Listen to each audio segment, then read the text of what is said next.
Welcome to Mr. Pronunciation Guide, where we master the art of pronouncing some of the world's most commonly mispronounced words. From tricky terms to curious names, we have you covered. Today let us dive in and learn how to say Barsha is a Tunisian Arabic word meaning a lot or many. It's used to describe a large quantity of something.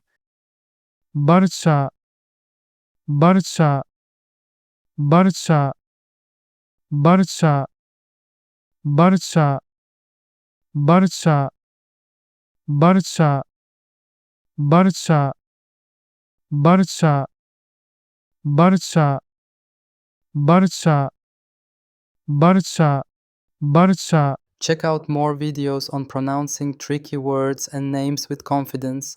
Avoid common mispronunciations with tips from this video. If you found it helpful, I would love your support. Thanks for watching and I will see you soon.